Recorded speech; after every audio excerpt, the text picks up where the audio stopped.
अब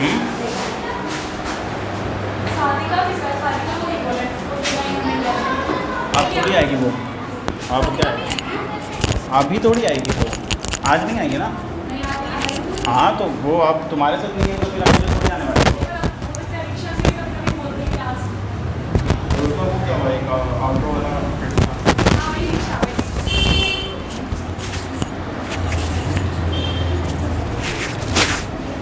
ओके ठीक है। देखो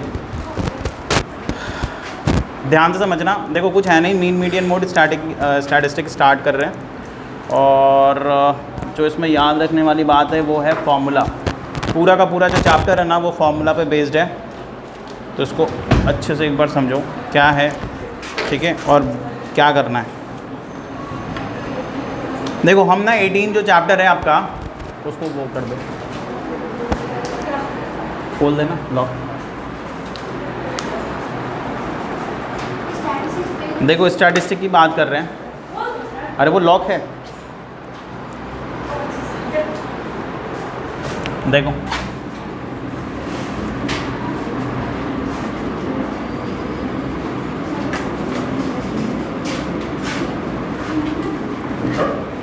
मीन मीडियन मोड, और चैप्टर का नाम, चैप्टर नंबर है 18, ठीक है। देखो क्लास 10 क्या करना है, कैसे करना है। देखो ये चैप्टर ना, अब शांत रहना, ठीक है, समझो अच्छे से क्या करना है। देखो अपने को ना चैप्टर का नाम है, यानी ये जो मीन मीडियन मोड है ना वो स्टैटिस्टिक्स के अंदर आता है, ठीक है। अब बात आया कि सर स्टैटिस्टिक क्या होता है, पहले आप वो बताइए, उसके बाद हम लोग मीन मीडियन मोड पढ़ लेंगे, क्योंकि मीन मीडियन मोड आपने 9 में भी पढ़ा है, ठीक है। तो आपको पता है कि मीन मीडियन मोड होता क्या है, बेसिकली इसको कहते क्या है। लेकिन जो आपने 9 में पढ़ा ना और जो आप 10th में पढ़ोगे दोनों में डिफरेंस है। क्या डिफरेंस है भाई? डिफरेंस ये है कि जो आपने 9 में पढ़ा वो आपने पढ़ा अनग्रुप डेटा का। दो तरह के डेटाज होते हैं, ठीक है। एक होता है वो डेटा जिसको टैबुलर फॉर्म में हम अरेंज करते हैं रोज एंड कॉलम्स में, ठीक है, तो वो होता है ग्रुप्ड डेटा, ठीक है। और एक होता है अनग्रुप्ड डेटा जिसमें क्या होता है सारे नंबर्स हॉरिजॉन्टल वे में या एक सीरियस सीक्वेंस में सारे लिख दिए जाते हैं। अनअरेंज्ड वे में पहले उनको हम अरेंज करते हैं, फिर टैली मार्क बनाते हैं, यानी कि ये सारा कुछ आप लोग कर चुके हो क्लास 8 में 9 में, ये सब करते थे ना, किए थे कि नहीं किए थे? हाँ। अभी क्या करना है, अभी अपने को पढ़ना है मीन मीडियन मोड। तो ये स्टैटिस्टिक का पार्ट होता है। पहले आप जानो कि स्टैटिस्टिक्स क्या होता है। स्टैटिस्टिक बेसिकली मैथ्स का वो ब्रांच है, यानी it is a branch of mathematics, जहाँ पे आपको चीज़ों को एनालाइज करना होता है, डेटा के ऊपर काम करना होता है। अब डेटा के ऊपर काम करने का क्या मतलब होता है? देखो डेटा कलेक्शन, मेरी बात ध्यान से सुनना, डेटा कलेक्शन, डेटा का रिप्रेजेंटेशन, ठीक है, या फिर डेटा प्रेजेंटेशन आप कह लो, डेटा कलेक्शन, डेटा मैनिपुलेशन, ठीक है। और आपको जब कोई डेटा मिलता है ना तो वो डेटा रॉ फॉर्म में रहता है, उसको रॉ डेटा कहते हैं, ठीक है। उस पर जब आप काम करते हो तब जाके वो ग्रुप डेटा और अनग्रुप डेटा में कन्वर्ट होता है। मेरा कहने का मतलब बस इतना है कि आपके स्कूल में जो भी आपका रिकॉर्ड रखा हुआ है, या आपसे पहले जितने भी बच्चे पढ़ के निकले उनका जो रिकॉर्ड रखा हुआ है, ये सारा का सारा स्टैटिस्टिक्स शो करता है। इनफैक्ट अभी आपको इसका यूज़ नहीं समझ में आएगा, लेकिन जब आप कोई कंपनी में जाओगे ना, ठीक है, वहाँ पे आपको समझ में आएगा। क्योंकि कंपनी का जब ईयरली वो बनता है ना कि भैया कंपनी जो है वो प्रॉफिट में जा रहा है कि लॉस में जा रहा है, तो आप देखे होगे वहाँ पे क्या बनाते हैं, चार्ट बना के दिखाता है। आप जब क्रिकेट देखते हो, क्रिकेट में भी देखे होगे कि जब दो टीम खेल रही होती है तो पहला का रन रेट दिखाता है वो ग्राफ के फॉर्म में रहता है, और दूसरा का भी रन रेट दिखाता है, तो आप ग्राफ से समझ जाते हो। तो ये सब क्या है, ये स्टैटिस्टिक का ही पार्ट है। बचपन में जो आप पाई चार्ट पढ़े, बार ग्राफ पढ़े, ठीक है, और क्या पढ़े, हिस्टोग्राम पढ़े, फ्रीक्वेंसी पॉलीगॉन, पता नहीं 9th में था कि नहीं, 10th में तो है शायद, 9th में था, ठीक है। वो सब कुछ, ये सारा का सारा क्या है, स्टैटिस्टिक का पार्ट है। यानी जहाँ पे डेटा का रिप्रेजेंटेशन का बात आ जाए, जहाँ पे डेटा का मॉडिफिकेशन का बात आ जाए, जहाँ पे डेटा का हमें डेटा के ऊपर कैलकुलेशन करने की बात आ जाए, वो सारा का सारा स्टैटिस्टिक का पार्ट है ना, समझ में? ठीक है। अब आते हैं सबसे पहले मीन के ऊपर। देखो तीनों के बारे में समझ लो शॉर्ट में कि क्या होता है, ठीक है। मीन का मतलब आपको एक लाइन, एक वर्ड में कहना है तो एवरेज, ठीक है। किसी भी नंबर या किसी भी डेटा का जब मीन निकालते हैं तो मतलब हम उसके एवरेज को निकाल रहे हैं, ठीक है। आ रहा है समझ में? जैसे मेरे पास 10 नंबर है, अब 10 नंबर में अगर मेरे को 10 का एवरेज निकालना है तो अभी तक आप 9 में क्या करते थे, 10 को सर ऐड कर दिया और 10 से डिवाइड कर दिया तो मेरा मीन निकल गया, ठीक है। यहाँ पे तो वो काम नहीं कर सकते ना, आपके वो रहेंगे ना, टेबल में रहेंगे, रोज़ में रहेगा, क्लास इंटरवल रहेगा एक साइड और दूसरी साइड क्या रहेगा, फ्रीक्वेंसी रहेगा, ठीक है। तो आपको पहले क्लास मार्क निकालना पड़ेगा। क्लास मार्क्स कैसे निकालते हैं? तो हाँ जी, क्लास मार्क निकालने के लिए फॉर्मूला क्या होता है? क्लास मार्क निकालने के लिए फॉर्मूला होता है upper limit plus lower limit by में 2, ठीक है। क्लास इंटरवल किसको कहते हैं? क्लास इंटरवल कहते हैं, जैसे मान लो कोई डेटा है, ठीक है, हम लोग चलो डेटा के ऊपर बात करते हैं। जैसे ये मान लो क्लास इंटरवल दिया हुआ है, ठीक है। अब देखो एक चीज़ और बताते हैं, ध्यान से समझना। जैसे 0 से 10, 10 से 20, 20 से 30, 30 से 40 एंड 40 से 50, ठीक है। ये मान लो हम लोगों ने इंटरवल लिया है, क्लास इंटरवल लिया है, ठीक है। यहाँ पे क्या है भाई, कुछ नंबर, कुछ स्टूडेंट्स के मार्क्स हैं, ठीक है, जो इस तरीके से डिस्ट्रीब्यूटेड है। मान लो एक क्लास में ना 100 बच्चे, सपोज कर लेते हैं एक क्लास में 100 नहीं, मान लो 70 स्टूडेंट है। तो अगर एक क्लास में 70 स्टूडेंट है और उनका मार्क्स मेरे को देखना है कि टैबुलर वे में, या ये कह लो कि किसका मार्क्स ज़्यादा आया, या कितने ऐसे बच्चे हैं जिनका मार्क्स 70 है, या 40 से 50 के बीच में है। आ रहा समझ में? तो अगर इस मतलब मान लो 50 नंबर का एग्ज़ाम हुआ है, तो 40 से 50 के बीच में लाने वाले कितने बच्चे हैं, ठीक है। 20 से 30 लाने वाले कितने बच्चे हैं, आ रहा समझ में? हाँ, तो उसको कहते हैं फ्रीक्वेंसी। तो ये दो चीज़ आपको हमेशा दिया हुआ रहेगा क्वेश्चन में, ठीक है। फ्रीक्वेंसी का मतलब होता है कि कोई भी चीज़ कितना बार अकर हुआ है, ठीक है। नंबर ऑफ अकरेंस को कहते हैं फ्रीक्वेंसी। आ रहा समझ में? जैसे मान लो ना कि 10 बच्चे हैं, ठीक है, 10 बच्चे हैं भाई, और मान लो कि अगर किसी ने 3 बच्चे ने, ठीक है, मार्क्स स्कोर किया 30 नंबर, 50 में 30, ठीक है, 4 बच्चे ने 40, और बचा हुआ जो स्टूडेंट है वो क्या 50 में 50 ले आया, ठीक है। तो अगर आपसे फ्रीक्वेंसी पूछे कि बताओ 30 नंबर वाले लाने वाले कितने बचे, तो 3 हो गए, ठीक है। अगर 40 लाने वाले कितने बचे, 4, तो फिर आपसे पूछा जाएगा भाई 50 लाने वाले कितने बच्चे रह गए, रिमेनिंग, ठीक है। रिमेनिंग कितना हो गया, 4 उधर है 3 इधर है, यानी आप कह लो 3 और बचा, ठीक है। तो वो लिखा आता है फ्रीक्वेंसी में, और ये दोनों चीज़ें ना आपको क्वेश्चन में दिया हुआ रहेगा, ठीक है। एक चीज़ और जान कि इधर वाले को कहते हैं लोअर लिमिट, क्या कहते हैं, लोअर लिमिट, और राइट साइड वाले को क्या कहते हैं, अपर लिमिट, ठीक है। और इन दोनों को जोड़ करके 2 से जब डिवाइड करोगे ना, तब आता है क्लास मार्क, ठीक है। वो आपको निकालना ही निकालना है, क्लास मार्क, ठीक है। अब एक चीज़ जान, अरे नाम है भाई, ठीक है, तो मतलब ही तो बता रहे ना, क्लास मार्क मतलब कह लो कि अपर लोअर मतलब लिमिट का हाफ, यानी आप कह लो इसका एवरेज, मतलब यहाँ पे भी एवरेज हो गया ना, इसका और इसको जोड़ रहे हैं, मतलब एक, मतलब हम बीच की रास्ता, जैसे एक हो गया सबसे कम वैल्यू और एक हो गया एकदम हाई वैल्यू, तो कम को भी नहीं ले सकते, ज़्यादा को भी नहीं ले सकते, तो हम कोई ऐसा रास्ता निकालेंगे ना जो बीच का हो, तो उसके लिए हम क्लास मार्क का यूज़ करते हैं, ठीक है। और इसको रिप्रेजेंट कैसे करते हैं, एक्स आई। आ रहा समझ में? तो फ्रीक्वेंसी देखो आपको दिया हुआ रहेगा, मान लो कि इतने नंबर वाले 5 बच्चे हैं, इतने 10, इतने 3, इधर 2 और इधर 5, ठीक है। तो टोटल फ्रीक्वेंसी कितना हो गया क्लास का? अगर आपसे क्लास का फ्रीक्वेंसी पूछेगा तो आप कितना बोलोगे, सबको जोड़ दो, कितना आ रहा है, आई थिंक यहाँ पे 10, 20 और 5, 25 आ रहा है ना, ठीक है। जब आप इन सबको जोड़ते हो ना, तो उसको लिखते हो सिग्मा एफ आई से, किससे, कितने, क्या लिखते हो, सिग्मा एफ आई। ये जो साइन देख रहे हो ना, ये साइन सिग्मा कहलाता है। ये जो साइन, सॉरी एक सेकेंड, ये जो साइन हम बनाते हैं ना, ठीक है, ये साइन सिग्मा का साइन है। किसका साइन है भाई, सिग्मा। अब आप कहोगे सर ये सिग्मा क्या होता है, कहाँ से आया? जैसे इसको ए बोलते हैं भाई, इसको बी बोलते हैं, ठीक है, उसी तरीके से इसको सिग्मा बोलते हैं। ये ग्रीक लेटर है, ठीक है, इसको सिग्मा कहते हैं। एंड सिग्मा का मतलब होता है समेशन, जोड़, ठीक है। जब आपने सबको जोड़ दिया तो ऐसे थोड़ी लिखेंगे ये F1, F2, F3, F4, F5, ठीक है, ऐसे 5 बार तो नहीं लिखेंगे ना। अगर हम सिग्मा Fi लिख दिए तो I का मतलब हो गया कि वो वैल्यू कहीं से भी स्टार्ट हुआ हो, इनिशियल से लेके फाइनल तक, ठीक है। अब एक चीज़ बताते हैं एक्चुअल में इसको कैसे लिखा जाता है। ये जो आप देख रहे हो ना यहाँ पे, जो हम लोग बुक में डायरेक्ट ऐसे लिखा रहता है या हम लोग ऐसे डायरेक्टली लिख देते हैं, एक्चुअल में इसका क्या मतलब होता है? इसका मतलब होता है sigma Fi where I equals to 0 to 5, ठीक है। बता रहे क्या मतलब है। जैसे यहाँ पे देखो कितना इंटरवल मैंने बनाया, 2, 4, 5 इंटरवल बनाया ना। अब देखो यहाँ पे मैंने क्या किया, आप देख रहे हो सर ये पहला ये है, पहला फ्रीक्वेंसी ये, दूसरा फ्रीक्वेंसी ये, तीसरा ये, चौथा ये और पाँचवा ये, यही है ना पाँचवीं फ्रीक्वेंसी। तो हम अगर हम सबको जोड़ना है तो हम तो ठीक है 5 + 10 + 3 + 2 + 5 लिख देंगे। लेकिन अगर हमको वेरिएबल में लिखना है, मान लो इस तरह का लिखना है, ठीक है, या F1 F2 ऐसा करके 5 बार लिखना पड़ेगा ना। लेकिन 5 फ्रीक्वेंसी तो 5 बार लिख रहे हैं। अगर मान लो 10 रहेगा तो, और 100 फ्रीक्वेंसीज रहेगा तो क्या 100 बार लिखेंगे क्या? नहीं, 100 बार नहीं लिख सकते ना सबको। ऐसे लिखेंगे 1 + 2 + 3 ऐसा करके कितना बार लिखेंगे? इससे बेटर ऑप्शन क्या है, हम इस तरीके से लिखते हैं। इसका क्या मतलब होता है वो समझ लो।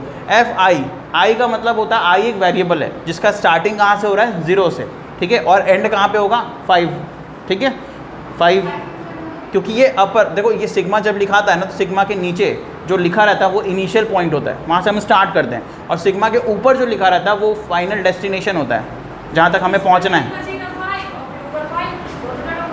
कैसे? स्टार्टिंग तो F1 है ना, ये इसको F1 बोलते हैं। जैसे इस वाले को ना F1 बोला जाता है, ठीक है, इस वाले को बोला जाता है F2, इसको बोला जाता है F3। अच्छा 0 से स्टार्ट कर दिए, सॉरी, यहाँ पे 1 होगा, हाँ ठीक है 1 होगा। I जो है ये 1 पहले से स्टार्ट हो रहा है ना, अरे मेरा कहने का मतलब है कि ये पहला F फ्रिक्वेंसी है, ये दूसरा फ्रिक्वेंसी है, ये तीसरा है, ये चौथा, ये पाँचवा, ठीक है। हाँ जी, हाँ, तो और क्या समझ रहे हो, और क्या समझ रहे हो? वही तो समझा रहे ना, 1 से स्टार्ट हो रहा है, 5 तक जा रहा है, मतलब ये 5 फ्रिक्वेंसीज हैं, तो इनको ऐसे लिखते हैं। हाँ ठीक है, आ गया समझ में? तो ये सिग्मा का मतलब होता है, आ गया समझ में? अब चलो क्लास मार्क निकालते हैं। अगर इसका क्लास मार्क आपको निकालना है तो आपको क्या करना है, मैंने बताया क्लास मार्क का फॉर्मूला है लोअर प्लस अपर बाई 2। तो यहाँ पे हो जाएगा भाई 10 प्लस 0/2 कितना होगा 5, फिर होगा 15, फिर होगा 25, फिर 35 और फिर 45, ठीक है। 10-10 का इंटरवल। आपसे पूछेगा ना क्लास हाइट, देखो एक और चीज़ पूछता है आपसे, क्लास हाइट, ठीक है ना। ये क्लास हाइट क्या होता है? क्लास हाइट का मतलब जितने का गैपिंग है, ठीक है। ये देख रहे हो कितने का गैप चल रहा है, 10 का, तो वो हो गया क्लास हाइट, ठीक है। 10 क्या हो गया? क्लास का हाइट, ठीक है। और क्या रह गया इसमें? Class height. देखो एक चीज़ और है, आपको ना जब भी क्वेश्चन देगा, देखो डेटा जब भी हम रिप्रेजेंट करते हैं ना, तो 2 फॉर्म होता है, एक होता है इंक्लूसिव फॉर्म और एक होता है एक्सक्लूसिव फॉर्म, ठीक है। ये कौन सा फॉर्म है? इंक्लूसिव। जल्दी से बताओ ये कौन सा फॉर्म है? कौन सा? पक्का?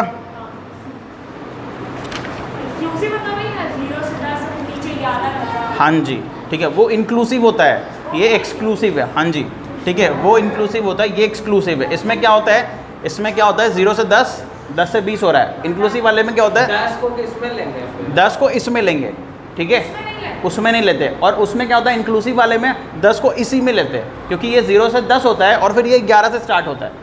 तो कभी भी ऐसा आपको क्वेश्चन दिख जाए, जैसे दिखेगा, ठीक है, अभी क्वेश्चंस आएंगे आपको दिखेगा कि 0 से 10 है, फिर 11 से 20 हो गया, 21 से 30 हो गया, 31 से, तो आपको क्या करना है, आपको वहाँ पे क्या करना है, सुन लो। आपको उस वाले केस में सुन लो, देखो क्या करना है। जैसे मान लो क्वेश्चन दिया हुआ है भाई, इस तरह से दिया हुआ है, ठीक है, ये नहीं छोड़ो, ये दिया हुआ है 0 से 10, 11 से 20, 21 से 30, 31 से 40, 41। हाँ जी, अरे रुको बता रहे हैं हम।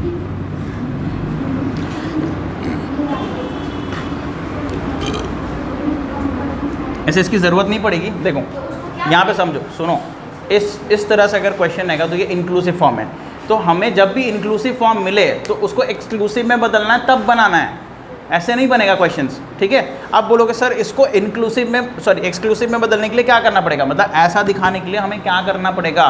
तो एक चीज़ याद रखना, अगर ऐसा दिखाना है तो आपको इसमें ऐड करना पड़ेगा, सॉरी हाँ जी, हाँ इसमें माइनस करना पड़ेगा 0.5, ठीक है, और 0.5 और इसमें प्लस करना पड़ेगा 0.5, ठीक है। और ये 0 से नहीं स्टार्ट होगा, ये स्टार्ट होगा 1 से, ठीक है, आ रहा समझ में।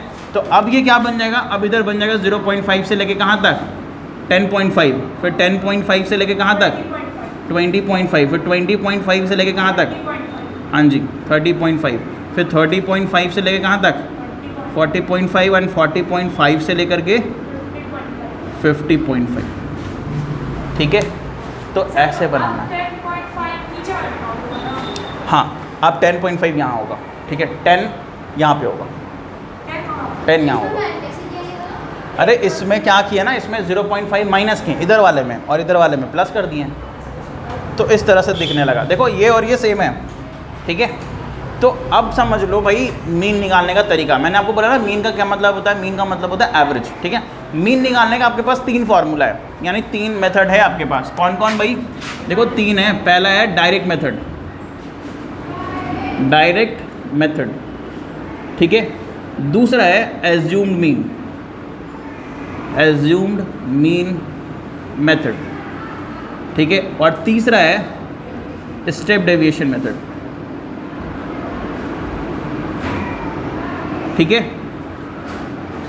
स्टेप डेविएशन मेथड, आपको लग रहा होगा कि दुनिया का सबसे आसान जो चीज़ है ना वो डायरेक्ट मेथड है, कुछ करना ही नहीं है, कुछ फॉर्मूला याद भी नहीं करना है, बस भाई सिग्मा एक्स आई एफ आई करो, बाई में सिग्मा एफ आई कर दो, बात खत्म। Sigma X I F I by में सिग्मा एफ आई कर दोगे तो ये मीन निकल जाएगा डायरेक्ट मेथड से, ठीक है। ये पहला फॉर्मूला है, ठीक है। अब आपको क्या करना है वो आप समझ लो। देखो direct method, assume mean method और स्टेप डेविएशन मेथड, ये तीनों ही इंपॉर्टेंट है, कोई आसान कोई भारी नहीं है, ठीक है। कब कहाँ पे लगाना है वो आपको डिसाइड करना है, और देखो कैसे सोचेंगे, मतलब क्वेश्चंस कौन से क्वेश्चन में कौन सा फॉर्मूला लगाना है उसके बारे में बता रहे हैं, ठीक है। एक चीज़ याद रखना कि कभी भी क्वेश्चन में अगर बोल दिया कि इस मेथड से बनाओ, तब तो बनाना है, तब तो कुछ नहीं कर सकते। लेकिन अगर क्वेश्चन में कुछ नहीं बोला कि कौन से मेथड से बनाना है और आपको डिसाइड करना है कौन सा मेथड लगाएं, तो पहले देखना कि आपके पास डेटा कैसा है। अगर आपके पास छोटे छोटे नंबर हैं, देखो ध्यान से सुनो,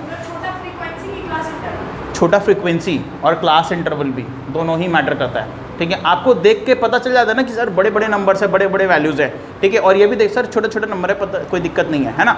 तो अगर आपको क्वेश्चन देख के लगने लगे कि नंबर्स ज़्यादा बड़े नहीं हैं, छोटे छोटे नंबर्स हैं, तब उस क्वेश्चन को आप डायरेक्ट मेथड से बनाना, ठीक है।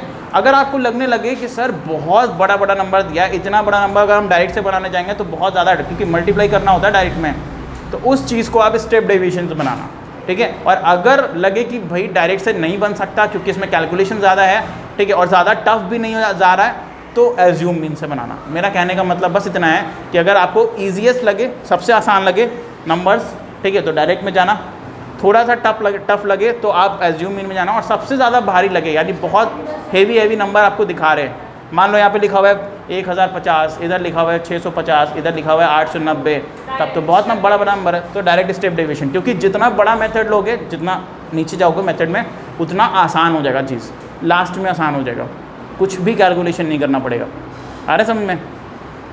क्लियर है ना? तो देखो एज्यूम डायरेक्ट मेथड बता दिया, कुछ नहीं है, sigma X I F I by में सिग्मा एफ आई, हाँ यूज़ करना बता देते, कैसे निकालेंगे, क्या हुआ बोलो, ठीक है। अच्छा एक्स आई निकालना हम सिखा दिए ना, एक्स आई तो आप निकाल सकते हो, आपको फ्रीक्वेंसी भी दिया रहेगा, ये तो दिया हुआ है, एक्स आई आपको सिखा दिया निकालने। अब आपको क्या करना है, देखो सिग्मा एक्स आई एफ आई लिखा हुआ है, तो अब हम निकालेंगे x I into F I, क्या करने वाले हैं, इनको मल्टीप्लाई करने वाले हैं। तो जब आप इनको मल्टीप्लाई करोगे तो कितना आएगा, कहोगे सर 25 आएगा, इसको इससे मल्टीप्लाई करेंगे तो 150 आएगा, इसको इससे मल्टीप्लाई करेंगे तो 75, और इसको इससे करेंगे तो 70, और देन लास्ट में कितना आएगा, आई थिंक 225। चलो ठीक है, आ रहा है समझ में? तो अब आपको क्या करना है वो आप समझ लो। ये आपने सिग्मा एक्स आई एफ आई निकाला, अब इसका सम कर दो, सिग्मा एक्स आई एफ आई कर दो, यानी सबको जोड़ दो अब, ठीक है। जैसे ही आप जोड़ोगे आएगा सिग्मा एक्स आई एफ आई, ठीक है। और इधर तो हमारे पास सिग्मा एफ आई है ही, बस दोनों को डिवाइड कर देना, आंसर आ गया डायरेक्ट मेथड से, ठीक है। तो इसको जोड़ो और जल्दी से बताओ आंसर कितना आ रहा है, जल्दी से ऐड करो, कितना आ रहा है बताओ, कितना आएगा। ये तो हो गया 250, ठीक है, और 250 और 200 इधर हो जाएगा, तो कहने का मतलब है 475 और 70, 345 है क्या, 345, एक बार चेक करना, ठीक है। 345 ज़्यादा हो गया, अच्छा सॉरी, हाँ 500 यार, 545, ठीक है, ठीक है ना। अभी क्या करना है, sigma X I F I आ गया, सिग्मा एफ आई भी आ गया, दोनों को डिवाइड कर दो, मीन आ जाएगा, यानी हमें एक्स मीन चाहिए, तो हमें 545 को डिवाइड करना है सिर्फ 25 से, तो काट लो कितना आता है, 5 1 जा 0, 5 9 जा, और अगर नहीं कट रहा है तो पॉइंट में लाओ, 5 2 जा 5 5 जा एंड 0.54 जा, ठीक है, नहीं 5 8 जा 40 ना, हाँ जी, तो 25.8 आ गया, 25.8 आ रहा है समझ में, ठीक है। और इसका कोई यूनिट नहीं होता, यूनिट मत बैठा देना, सेंटीमीटर मीटर और किलोमीटर वो सब कुछ मत करना इसमें, ठीक है, कोई यूनिट नहीं होता इसमें, ठीक है ना। चलो लिखो एक छोटा सा एग्जाम्पल लिखो, क्लास हाइट किसे कहते हैं वो लिख लो आप। क्लास हाइट निकालने के लिए क्या करते हैं, क्लास हाइट निकालने के लिए फॉर्मूला होता है upper limit minus lower limit, ठीक है, ऐसे क्लास हाइट निकालते हैं, या क्लास का लेंथ एक ही चीज़ है, ठीक है। ये क्वेश्चन लिख लो ताकि आपको, आपके पास एक बेसिक क्वेश्चन हो कि हाँ सर ऐसे बनाया जाता है, फिर हम आपको बता रहे हैं एज्यूम मीन मेथड और स्टेप डेविएशन मेथड।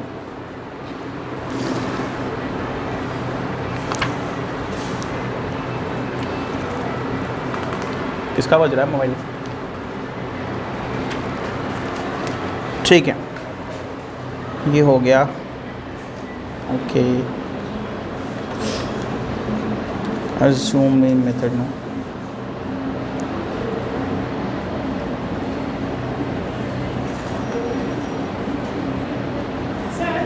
सर और जो एज्यूमिंग मेथड होता है तो उसका फॉर्मूला होता है जैसे a plus sigma F D by में सिग्मा तो plus a plus sigma F D by में सिग्मा एफ को वाले इंसान डिवाइड कर देगा कि एलसीएम लेगा।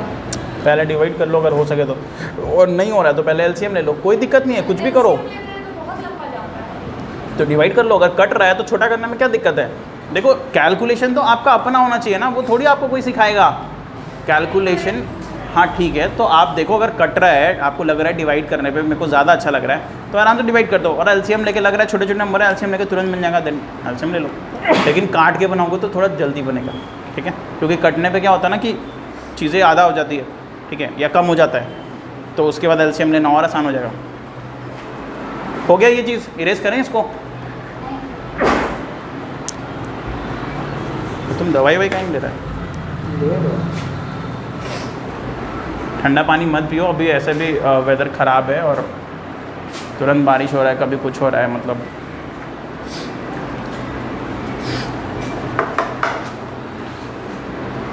ठीक है। इरेज कर रहे हैं हम, कौन सा वाला पार्ट किधर लिख ली? देखो हम इधर बता रहे हैं फॉर्मूला। अभी जो फॉर्मूला बता रहे हैं ना वो एज्यूम्ड मीन मेथड का है, दूसरा वाला, ठीक है, एज्यूम्ड मीन मेथड, ठीक है, assume mean method. Assume mean method में क्या करना है, फॉर्मूला होता है एक्स मीन बराबर a plus sigma F I D I by में सिग्मा एफ आई, ठीक है, और यहाँ पे डी आई निकालने का फॉर्मूला होता है एक्स आई माइनस ए, ठीक है। अब आपके मन में एक सवाल और होगा, सर ये क्या है? तो ये है भाई assume mean, A stand for assume mean. अब आप कहोगे सर ए कुछ समझ नहीं आ रहा है, ए का ही चक्कर है, बाकी सब तो ठीक है, आप समझ में आ रहा है, बट ए नहीं समझ में आ रहा है। देखो ए ना बेसिकली हम मानते हैं एक्स आई में, किस में मानते हैं? एक्स आई में, और हाँ जी क्लास मार्क्स में, और वैसे वैल्यू को मानते हैं जो कोशिश करो बीच में हो, ठीक है। देखो इसको ए मानेंगे हम, तो किसी को भी मान लेते हैं, तीसरा को मानो या पहला को मानो, या सॉरी दूसरा को मानो या तीसरा को मानो, बात एक ही है। जैसे अगर मान लो कि यहाँ पे 5 है तो 2 ऊपर 2 नीचे बीच वाले को मान लिए। अगर मान लो 4 रहता, मान लो ये नहीं रहता, तो फिर इसको मानते हैं चाहे इसको मानते हैं, किसी को भी मान। हाँ आंसर एक ही आएगा, कोई दिक्कत नहीं, कोई चेंजेस नहीं होगा, आप भी बनाओगे वही आएगा और वो भी बनाएंगे वही आएगा, ठीक है। तो अभी क्या करना है, इधर हम लोग डी आई निकालना है, ठीक है। तो देखो डी आई कैसे निकालते हैं, पहले हम इधर इरेज कर रहे हैं। एक्स आई तो हमें हर केस में निकालना है, ठीक है। अब डी आई देखो, डी आई कैसे निकलता है, डी आई निकालने का फॉर्मूला मैंने ऊपर लिख दिया है भाई। डी आई निकालना है तो एक्स आई में से ए जाएगा, क्या जाएगा? ए जाएगा। तो अगर डी आई निकालना है और एक्स आई में से ए जाएगा तो भाई एक्स आई मतलब 5, देखो ध्यान से समझना 5, ठीक है, और इसमें से हमें ये माइनस करना है, तो 5 में से 25 जाएगा तो कितना बचेगा? -20, -20 बचेगा, -20, और 15 में से 25 जाएगा तो -10, फिर 25 में से 25 जाएगा तो, क्योंकि इसी में से इसी को घटाना है तो 0। और एक चीज़ बता दे, देखो इंटरवल 10 का है ना, तो इधर भी 10 का डिफरेंस होगा, तो आपको बार बार करने की ज़रूरत नहीं है। -20, 10, 0, 10, 20, बस, ठीक है। यहाँ 10 और यहाँ 20, हो गया ना, ठीक है, ये आपको समझ में आ गया है। अब देखो क्या करना है, आपको निकालना भाई sigma F I D I, मतलब आपके पास डी आई है, आपके पास एफ आई भी है। अब इनको मल्टीप्लाई करना है, इनको क्या करना है? मल्टीप्लाई करना है। तो कैसे मल्टीप्लाई करेंगे, देखो F I into D I निकाल रहे हो, ठीक है, इनको मल्टीप्लाई करेंगे, कैसे आएगा? मल्टीप्लाई करने के लिए क्या कर सकते हैं, इसको इससे मल्टीप्लाई करना है, तो -100 पहले में, -100, फिर क्या होगा 10 इंटू 10, फिर बोलोगे सर -100, फिर 0 इंटू एनीथिंग 0, ठीक है, फिर 2 इंटू 10 कितना 20, और फिर 20 इंटू 5 कितना 100। आ रहा है समझ में? ठीक है। अब आपको देखो यहाँ पे ए का वैल्यू आपको पता है, कितना पता है? 25। आपको sigma F I D I चाहिए। Sigma F I D I मतलब इन सबको जोड़ना है, इन सबको क्या करना है, जोड़ना है ना। तो जब इनको जोड़ोगे तो कितना आएगा, कहोगे सर -200, इधर तो -200 हो गया, और +120 कितना आएगा, -80। ठीक है, तो यहाँ पे आ गया भाई -80। ठीक है, अब इस -80 को उठाओ और यहाँ पे डाल दो, बस हो गया। देखो कैसे निकालेंगे एक्स मीन निकालने के लिए हम क्या कर सकते हैं, अब देखो क्या करना है। हाँ जी, आप कहोगे सर एक्स मीन बराबर 25 प्लस -80 बाई में 25। ठीक है ना, क्या प्रॉब्लम हो गया बताओ, बोलो क्या हो गया। ठीक है, ये समझ में आ रहा है ना यहाँ पे। अब इसको काट सकते हो, काटने से क्या होगा, थोड़ा आसान हो जाएगा। जैसे 5 5 और 5 यहाँ पे 1 बार में, और यहाँ पे कितने बार में, 3 है ना, 5 6 30 16। ठीक है, और फिर इधर तो कटेगा नहीं, तो रिज़ल्ट कितना आ रहा है, 5 इधर आ रहा है, 25 5 125 -16 कितना आ रहा है भाई।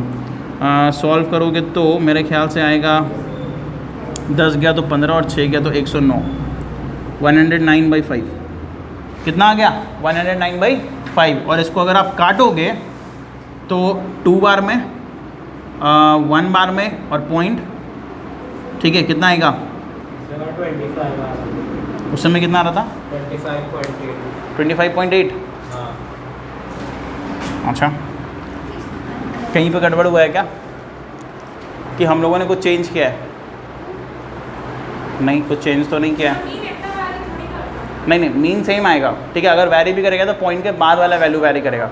ठीक है, एक बार देख लेना, उसमें शायद कैलकुलेशन में वो सही है ना, एक बार चेक कर लेना। वैसे ये तो सही है। ठीक है,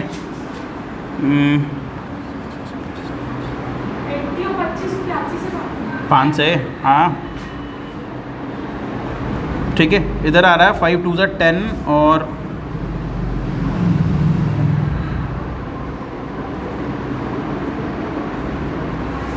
5 1 5। ठीक है, और 4 बच रहा है ना, 21.4। ठीक है, नहीं 5 8 40, सॉरी 21.8। उसमें भी तो यही आ रहा था ना, कितना आ रहा था, आप गलत लिखे थे, 21.8 ही आएगा। अच्छा, लास्ट वाला भी 21.8 ही आ रहा था, वो हम 25.8 लिख दिया था, उतना ही आ रहा है, देख लेना लास्ट में। हाँ एग्जैक्ट आएगा। अगर वैल्यू वैरी भी करेगा ना तो 0.8 की जगह पे 0.7 होगा, लेकिन वैरी नहीं करता है। ठीक है, हम एकदम रेयरेस्ट केस में बता रहे हैं। ठीक है, कहीं पे अगर मान लो एक पॉइंट, अगर मतलब पॉइंट के बाद एक नंबर ऊपर नीचे हो सकता है, लेकिन एग्जैक्ट सेम आता है।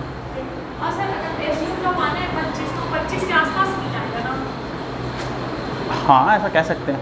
ठीक है, बट ये कोई वो रूल नहीं है। ठीक है, ये हमने ऐसे मान लिया एज्यूम मीन करके। ठीक है, ये कोई नहीं है कि उसके आसपास ही आएगा, वो अलग बात है। ठीक है, कहीं लिखा हुआ नहीं है, मैंने कहीं लिखा हुआ नहीं है कि आसपास ही आएगा। ठीक है, हो गया ना एज्यूम मीन से, उसको लिखो, उसको नोट करो, ये सारा मेथड नोट करो, और हो सके तो ये पूरा क्वेश्चन ही नोट कर लो, ताकि आपके पास एक क्वेश्चन तो होना चाहिए बना हुआ। और अब आ जाओ स्टेप डेविएशन में।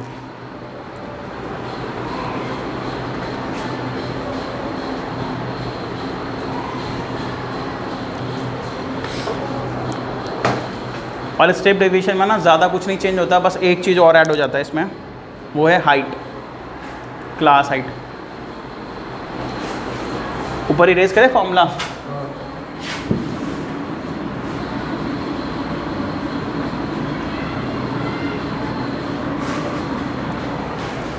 देखो अगर थर्ड वाले पे स्टेप डेविएशन पे बात कर रहे हैं,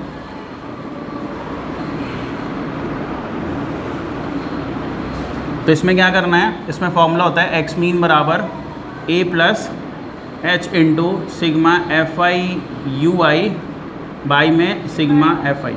ठीक है, अब आपके मन में एक सवाल आ रहा होगा, सर ये तो आपने अभी बताया एज्यूम मीन एक्स में मानेंगे। ठीक है, एच जो है ना उसका क्या मतलब है, मैंने बोला ना class height, upper limit minus lower limit. ठीक है, अब एक चीज़ और फंस रहा है, यू आई। ठीक है, तो यू आई क्या होता है, देखो यू आई यहाँ पे थोड़ा अलग है। यू आई का फॉर्मूला होता है, हाँ जी, X I minus A by H. तो ये करने पे ना यू आई आता है। ठीक है, और देखो अगर छोटे छोटे नंबर्स में ये वाले मेथड लगाओगे तो आपको काफ़ी ज़्यादा टाइम, क्योंकि ये इसमें एक्स्ट्रा चीज़ निकालना पड़ता है ना, ये निकालना है, UI निकालना है, फिर H भी डालो, फिर कैलकुलेट करो, तो लंबा जाएगा। लेकिन बड़े बड़े नंबर्स में वो मेथड लगाओगे तो उसको वो छोटा कर देगा, ठीक है। छोटे में अगर गलती से लगा दिया तो टाइम ज़्यादा लगने वाला है, ये याद रखना, ठीक है। अब देखो हम लोग का जो आंसर है ना 21.8 पहले भी आया, अभी भी आया, और इस मेथड से भी बनाते हैं वही आएगा, ठीक है। चलो देखते हैं। XI का तो हमें काम है, ठीक है। DI का काम है, देखो DI में थोड़ा सा चेंज कर लेते हैं, ठीक है, UI बन जाएगा। अगर हम DI में थोड़ा सा चेंज कर ले तो UI बन जाएगा।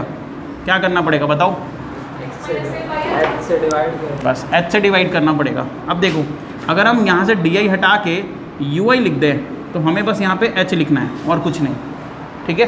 अब H कितना है भाई? 10 है ना, हाइट क्लास का कितना है? 10 है, तो 10 में से मतलब इससे 10 डिवाइड करेंगे, ये भी 0 हटेगा, ये भी 0 हटेगा, और ये भी हट गया सारा, इतना ही था, ठीक है। अब आप क्या करने वाले हो? अब आप निकालोगे FI/UI।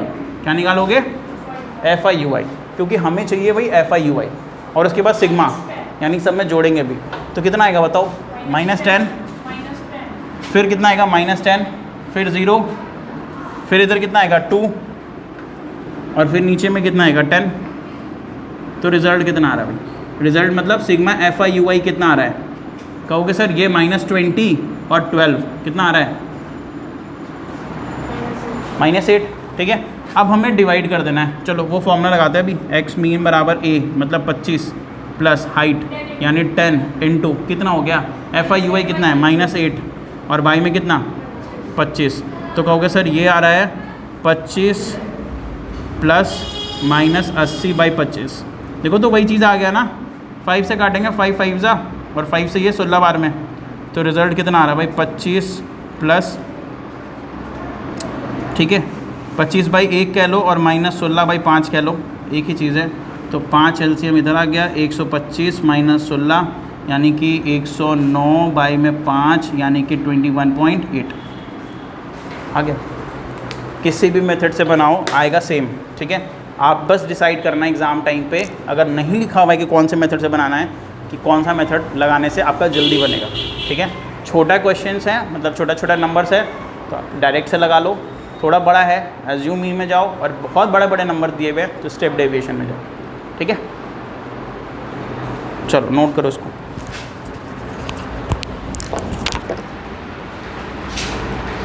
खत्म हो गया सर, नोट तो कर, हो गया।